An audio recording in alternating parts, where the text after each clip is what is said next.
ॐ भूर्भुवः स्वः तत्सवितुर्वरेण्यं भर्गो देवस्य धीमहि धियो यो नः प्रचोदयात्।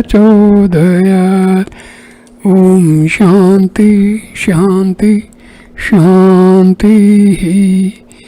Namaste my dear friends, I am giving you a very wonderful video about the teachings of Sri Ramana Maharshi. In this video I am going to explain Sahaj Sthiti and Sphurana. This is in the form of question and answers. Question put by the devotees and answers given by Maharshi Ramana. Question. Then what is the Sahaj Sthiti? Bhagwan. No description is possible. The reflected being, consciousness which is localized in a physical body is destroyed. After this is destroyed, that alone remains which has always been. It is the absolute reality. It transcends dualities such as being and non-being, knowledge and ignorance, light and darkness, etc. It is that which is, that is all that can be said of it. That is what Yahweh stands for in the Bible.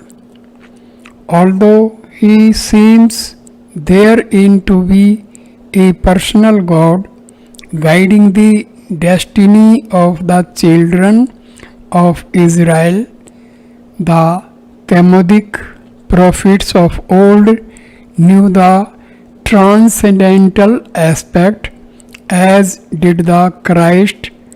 God told Moses, I appeared to Abraham, to Isaac, and to Jacob as God Almighty, but by my name, Yahweh, I was not known to them.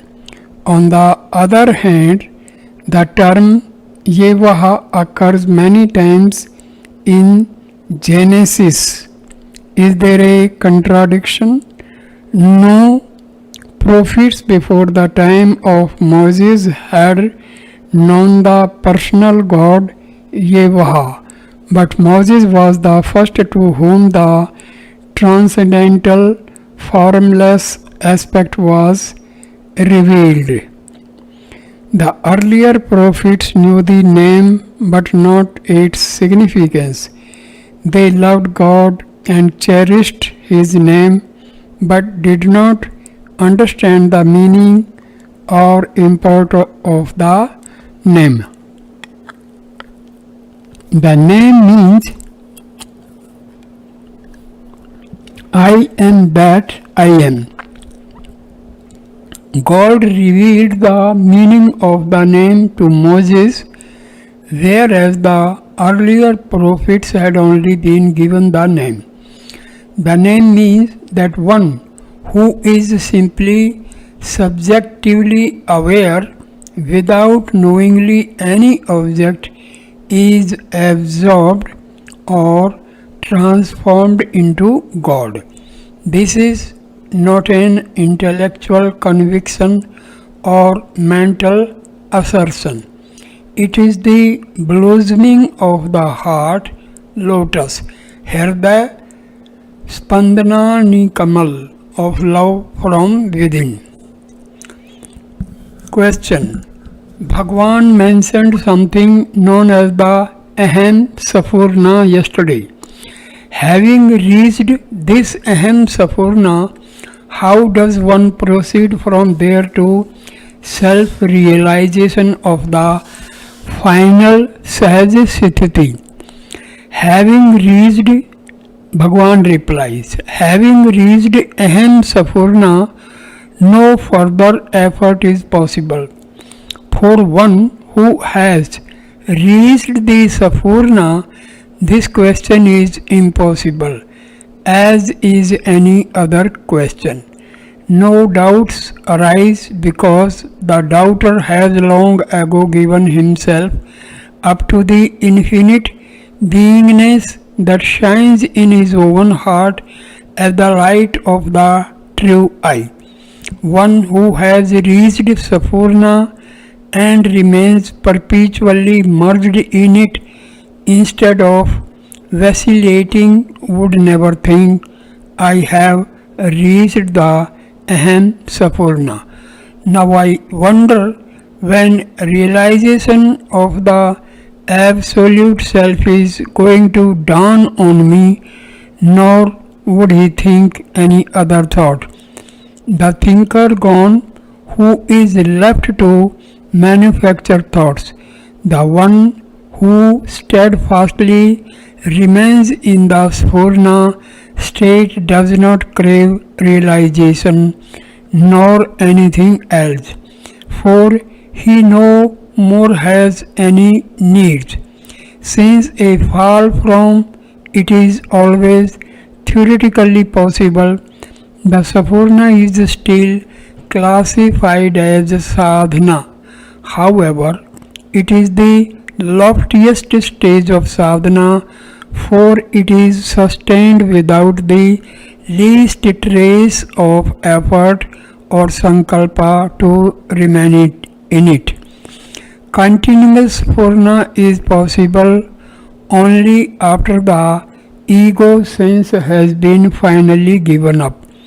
Before it manifests continuously, it is possible for the sadhaka to experience flashes of it. Instead of permitting these flashes to distract him, and instead of making deliberate effort to perpetuate it or voluntarily bring it about again, he should calmly inquire who has experienced this until the Sphurana becomes continuous.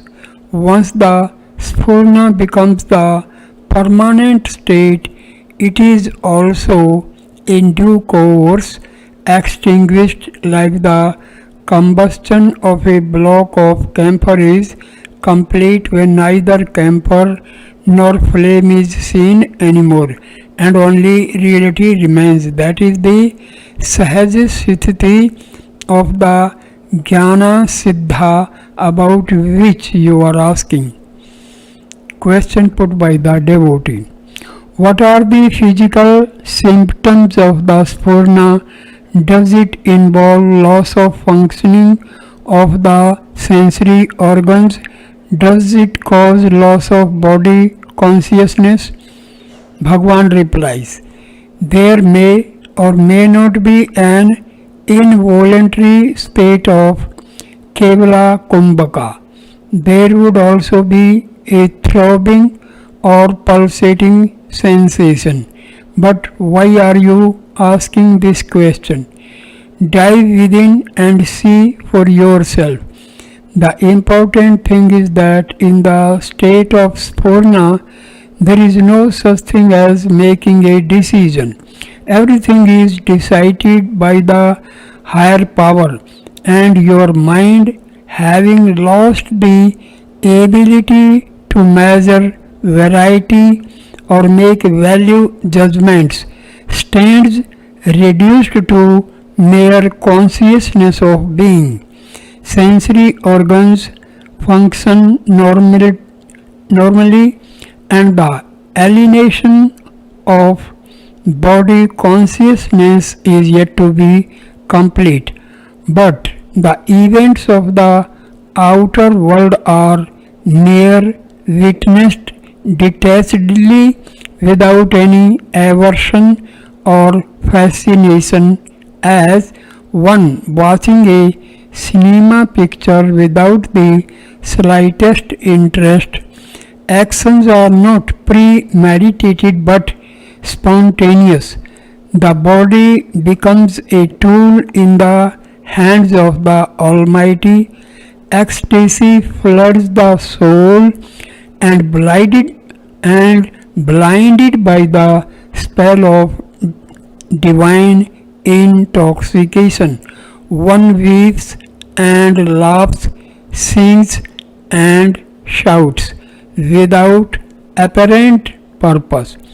These are only visible external symptoms of the deep pulling within and may not manifest in all.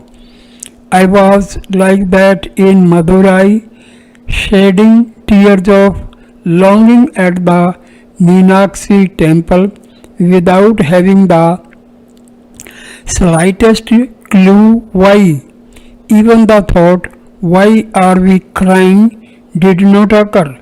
Not all may obtain the experience of weeping for God, not knowing whether they are weeping in the anguish of yearning or in the ecstasy of fulfillment and not caring. The important thing is whether inwardly the Deha Atma Buddhi or Kartritva Buddhi has been sundered or not. If the I am the body mind complex idea is completely abandoned, not a trace of sankalpa or volition remains. I did not decide, let us go to Tiruvannamalai. Rather, I watched the figure on the sofa gently touch his right shoulder with one delicate finger. Come here, that's all.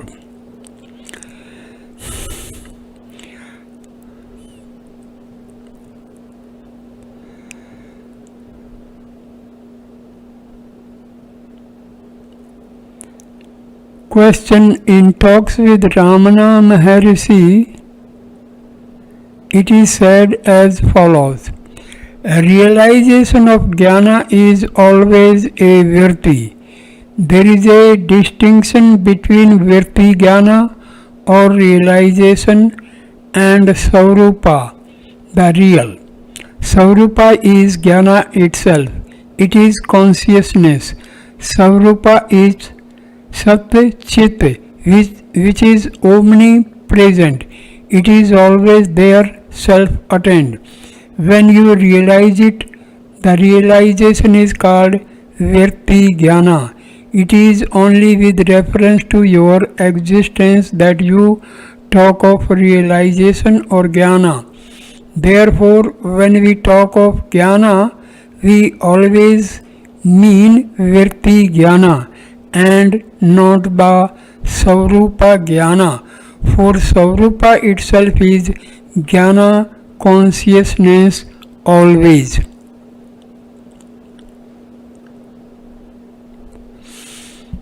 Further, the devotee asks Bhagwan to explain it further. Bhagwan now explains further.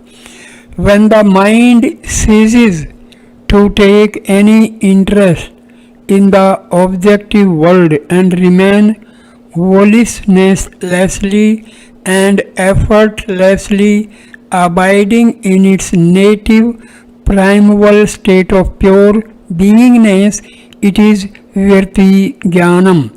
One may be said to have reached the state of Virti Jnanam only if and when his mind remains so, not as the result of any motive or objective, but because of the fact that now it does not know anything else.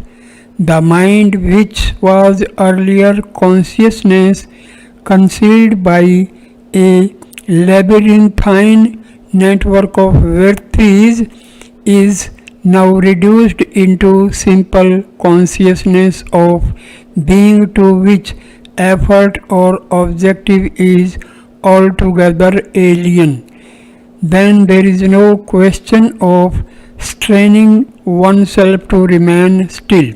Stillness is now the natural state. This is Manoni Virti or Virti Jnanam. In this state, there is nothing available to deflect one's attention away from subjective awareness. The mind remains transfixed at the point of its origin.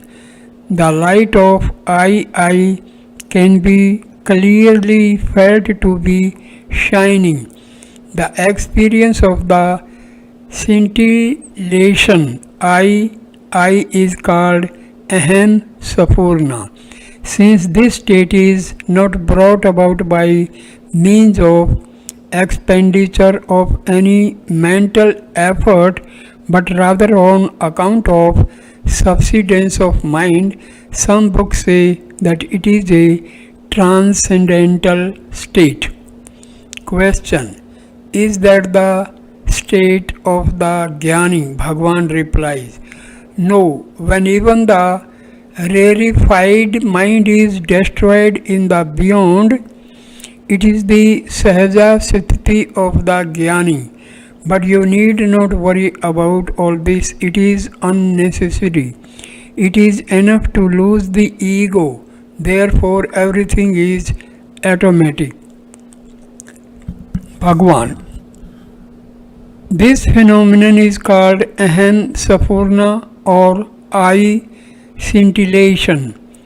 It indicates that a state of incomplete or partial absorption in the heart was prevailing at the time when such scintillation took place. Complete absorption is the desirable state. Question: how can I bring about such complete absorption? Bhagavan replies, your efforts can extend only as far as the Sphurana, scintillation, abide continuously and incessantly in the Sphurana, leave the rest to God or self. Question: often, even whilst the Sphurana is going on, thoughts appear and distract me.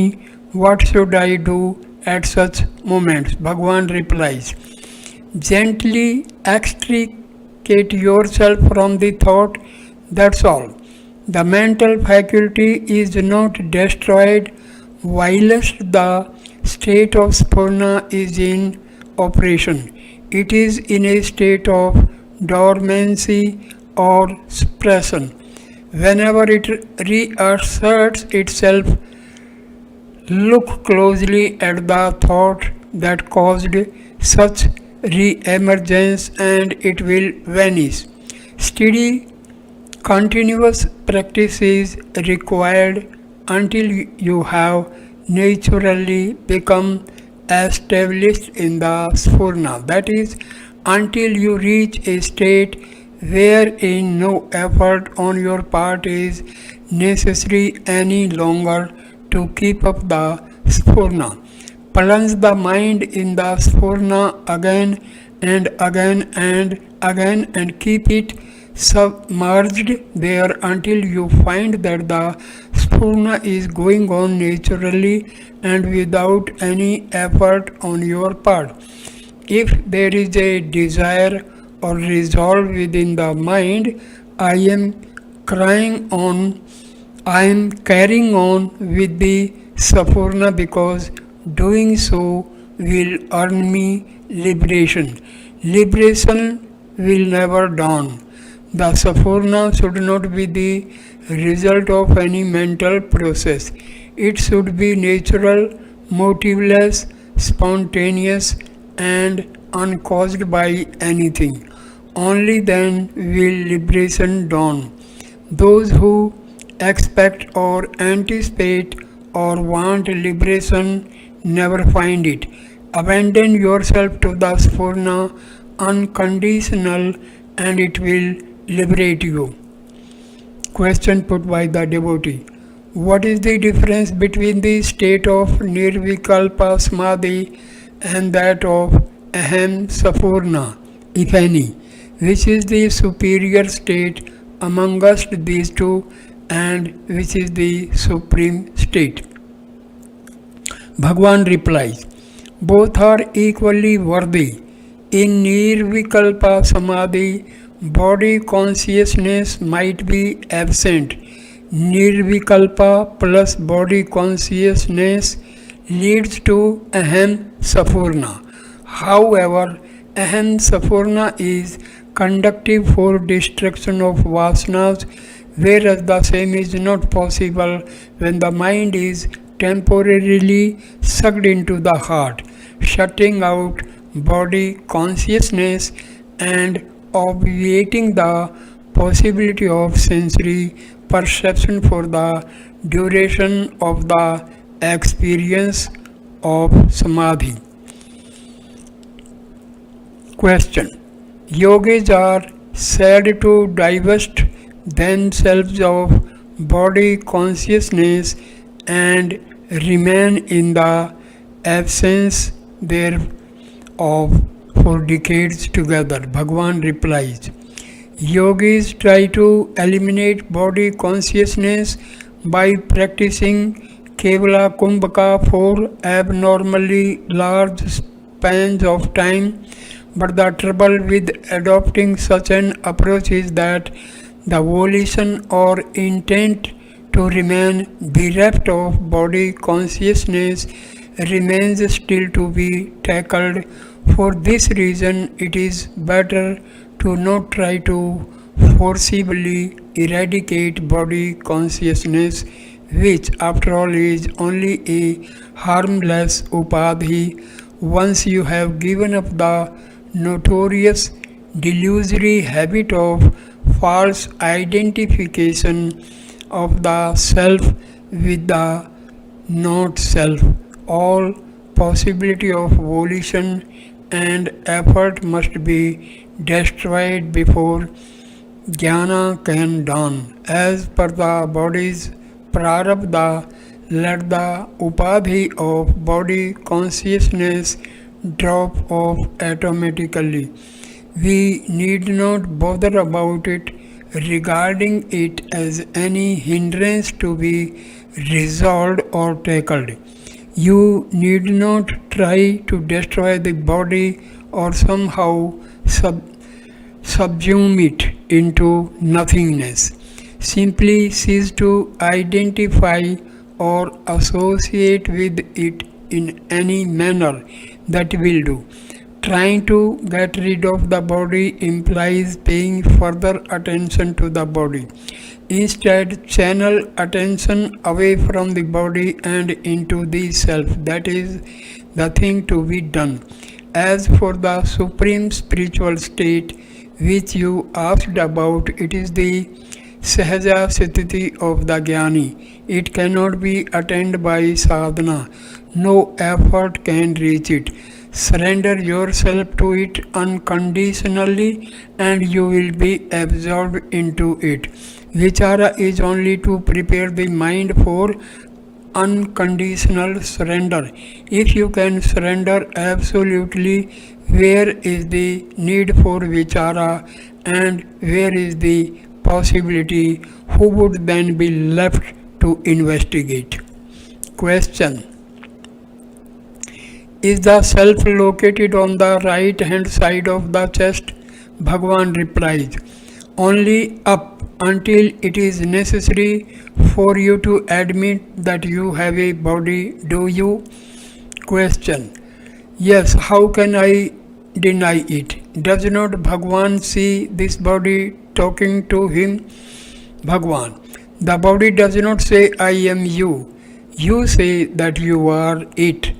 When you have weaned yourself away from this erroneous attitude that you are somehow linked with the body, then you will know where the self is. The self is not anywhere, it is. Question. What about Sri Bhagwan's idea that the Hridaya Granthi is represented by physical spot in the body? If the self is inherent only, does not this idea become invalid? Bhagwan. Discover the non dual self and we can worry about its relation to the body later, it need be, then not now. It is true that there is an orifice on the right hand side of the chest, fashioned like a tiny hole. This this contraption remains always closed, but it is opened by vichara. The consequence is that Aham Sphurana shines forth. However, all this is only from a relative point of view. In actual fact, the Jnani who abides in the state of Ajata Advaita is quite irrevocably lost to physical reality. These explanations are not for him, they are formulated only to satisfy the curiosity of the man on the Calapham omnibus. Their truth is only as true as the truth of your own bodily existence and no further. Question. Will vivisection of the body by a skilled anatomist reveal the presence of this organ? Maharshi. No, it is on the subtle plane. Question. Well, using a microscope then? Bhagwan. I mean to say that in my experience it is purely a locus for accumulation of mental energy. It might not have any physical coefficient. However, a physical sensation of pulsation or throbbing might be felt at the region. The fact is, such matters are not at all important. The things to do, or rather undo, is to realize the self. Whatever you experience is beside the point. Who is the experiencer? That is the critical question. Question. In the Japanese concept of satori, the same as the Hindu concept of moksha. Bhagwan. No, story is spanda bharja, samadhi or aham Sphurana. What is the I? Is it the same as jnana? Bhagwan. No, I is the stage before the sahaja sthiti of the jnani. It is known as aham Sphurana, I pulsation. When the Sphurana becomes continuous, unstoppable and spontaneous, that is when it has solidified itself, so to speak, into a permanent phenomenon, it leads to the sahaja sthiti, the state of the jnani. In Vedantic parlance, Aham Sphurana is known as Virti Jnanam. It may otherwise be known as cosmic consciousness. It is called cosmic because the mind in that state is in a generic form. That is, it is not held captive by the Aham Virti, the primordial mental modification I, for the duration of the experience. If the destruction of Purva Sanskaras, latent predispositions, is incomplete, afterwards the Aham Virti reasserts itself and the flow of thoughts resume itself as usual. The Sphurana, when held on to continuously, weakens the Aham Virti, which alone is the cause of the Hridaya Granthi, not between the sentient and the insentient, that is the ego, and bestows mukti, freedom from embodiment and future birth. Question. How to hold on to the Sphurana continuously? Bhagwan replies, the effort or will or volition to do, it is itself an obstacle to the shining of the Sphurana. If you remain as you are, the Sphurana shines forth of its own accord. Question: has Bhagwan said that the experience of Sphurana is accompanied by a prickly sensation on the right hand side of the chest? Bhagwan: leave alone the physical sensation. It might be brought about by the Sphurana, but it is profitless to think that merely having experienced the sensation means that you have accomplished something. The important thing is to always remain in the state of effortlessness and volitionless thoughtlessness. The subtle eye, which witnesses the fact of the mind remaining in this state, must also vanish. Only then is realization made possible. Question: sometimes you talk about something called Aham Sphurana. Is this the same as cosmic consciousness? Bhagwan replies: yes, it is called so because when in that state the subtle mind feels the heart as a pulsating vibration, the accompanying physical sensation on the right hand side of the chest may also manifest, but this sensation on the whole is not worthy of any deep consideration. If only serves, it only serves as an indication that the mind through long practice has become largely subtle and serene. It is a symptom of progress but should not itself be mistaken to be the goal.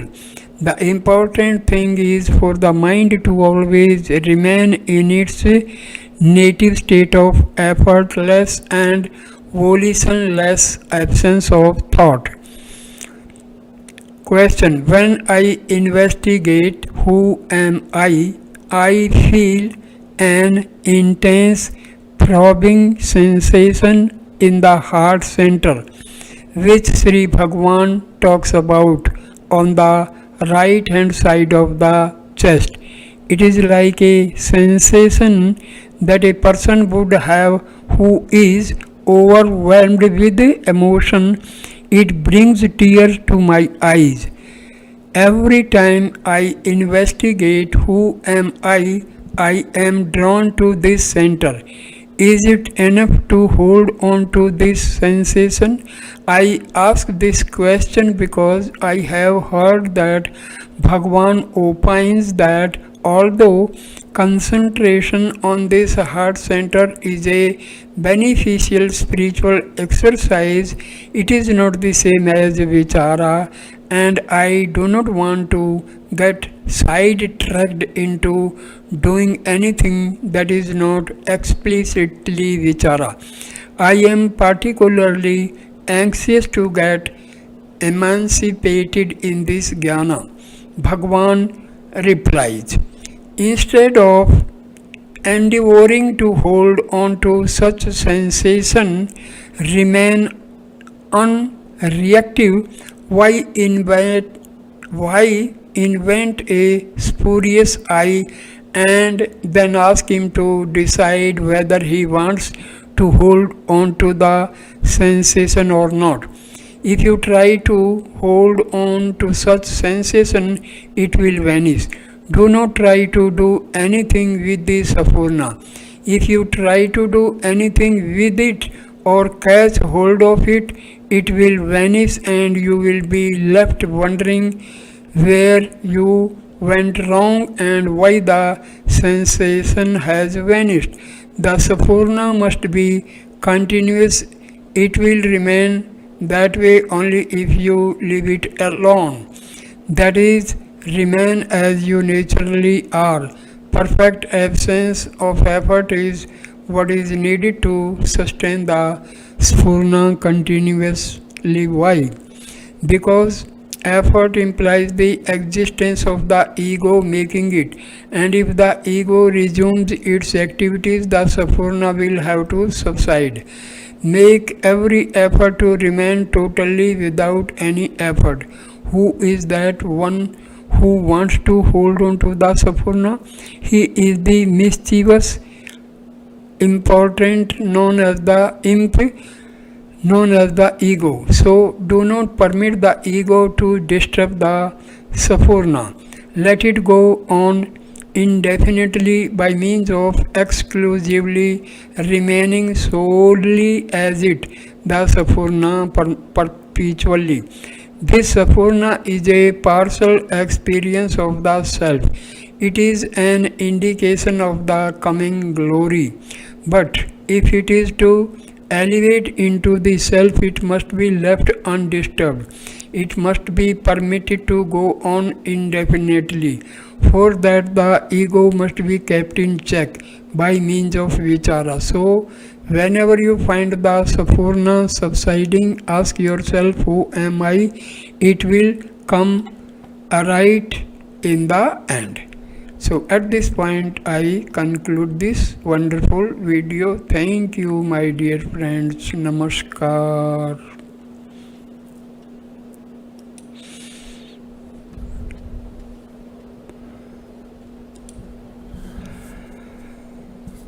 A devotee requests Maharshi Ramana to give some more details about heart and its movements. So Maharshi replies, the heart is the seat of knowledge and the knot of ignorance. It is represented in the physical body by a hole smaller than the smallest pinpoint, which is always shut. When the mind drops down in Kevala Nirvikalpa, it opens but shuts again after it. When Sahaja is attained, it opens for good. The knot which ties the insentient body to the consciousness which functions in it is the knot of ignorance. That is why when it is loosened temporarily, as in Kevala Nirvikalpa, when there is no body consciousness, I used to feel the vibrations of the heart which resemble those of a dynamo. Even in school, when I developed rigor mortis many years ago in Trigonometry, every object and sensation disappeared except these vibrations. It was as if a dark screen was drawn before my eyes and shut the world completely from me. But of course, I was all along conscious of the self with a vague feeling that someone was crying near me. This state continued till just before I regained physical consciousness, when I felt something rush from the heart to the left chest and re-established life in the body. A sudden fear, sudden joy, or a shock makes the heart vibrate very forcefully so that it can be felt by anyone who pays attention to it. Otherwise, if it is felt only in samadhi. Devotee puts another question: does the inquiry, who am I, lead to any spot in the body? Maharshi replies, all self-consciousness is in relation to the individual himself and therefore has to be experienced in his being, with a center in the body as the center of experience. It resembled the dynamo of a machine which gives rise to all sorts of electrical works. Not only it maintains the life of the body and the activities of all its parts and organs, conscious and unconscious, but also the relation between the physical and the subtler planes on which the individual functions. Also, like the dynamo, it vibrates and can be felt by the calm mind that pays attention to it. It is always to the yogis and seekers by the name Sphurana, which heart I throb ever scintillates with consciousness in the natural state. Devotee is the vibratory movement of the center felt continuously with the experience of pure consciousness or before or after it. Maharshi replies, they are both one and the same, but Sphurana can be felt in a subtle way even when meditation has sufficient stabilized and depend and the ultimate consciousness is very near or during a sudden great fright or shock when the mind comes to a standstill. It draws attention to itself so that the meditator's mind, rendered sensitive by calmness, may become aware of it, gravitate towards it, and finally plunge into the self. Devotee, what is Sphurana? A kind of indescribable but palpable sensation in the heart center. Maharshi, Sphurana is felt on several occasions such as in fear, excitement, etc. Although it is always and all over, yet it is felt at a particular center on particular occasions.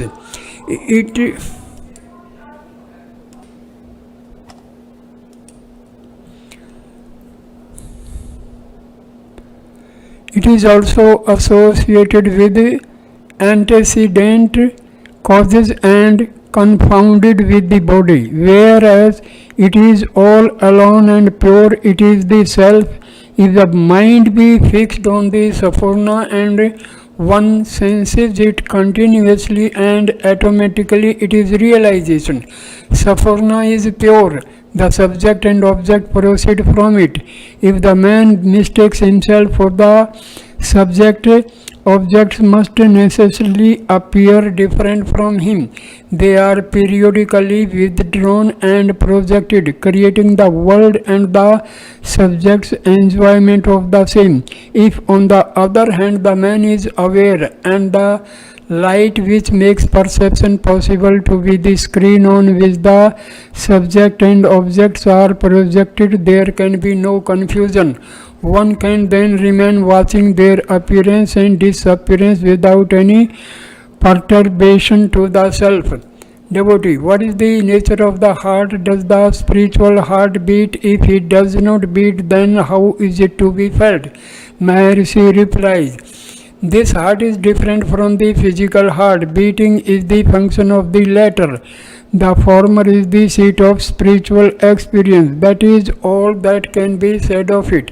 Just as a dynamo supplies motive power to which to whole system or lights, fans, etc. So the original primal force supplies energy to the beating of the heart, respiration, etc.